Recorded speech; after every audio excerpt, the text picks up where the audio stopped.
Her birinizi ürəkdən salamlayırım. Diqqətiniz bizdə olsun. Çünki bugünkü gecəmizin parlaq ulduzları Nurlan bəy və Sevinç xanım. Gözəl bir musiqi ilə, sizin alqışlarınızla, sevgili canan deyirik. Sizin alqışlarınızla Nurlan bəy, Sevinç xanım ürəkdən alqışlayırıq. Gürültülü alqışla bugünkü gecəmizi Nurlan bəy, Sevinç xanım qələmləriniz mübarəkdir, mübarək.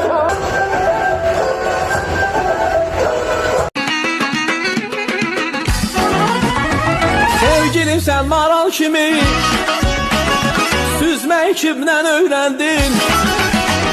Sevgilim sən maral kimi süzmək kimdən öyrəndin? Ay qabağa cığatilli düzmək kimdən öyrəndin? Ay qabağa cığatilli düzmək kimdən öyrəndin? Mən sevirəm zərnişanı, onda var gülün nişanı. Sağəli ilə bənövşəni üzmək kimdən öyrəndin? Sağəli ilə bənövşəni üzmək kimdən öyrəndin? Öyrəndin kimdən öyrəndin? Ay öyrəndi can öyrəndi süzmək kimdən öyrəndin?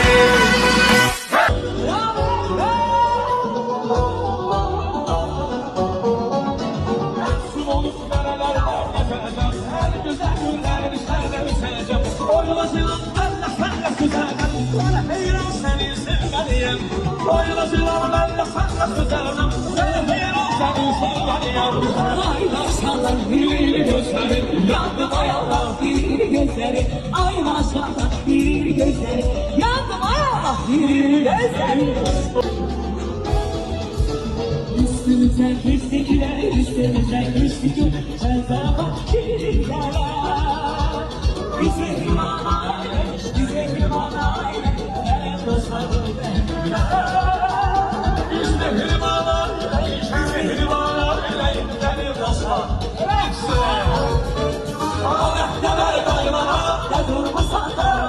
Allah teber kaynana, ne durmuşsun da. Allah teber konakla, ne durmuşsun da.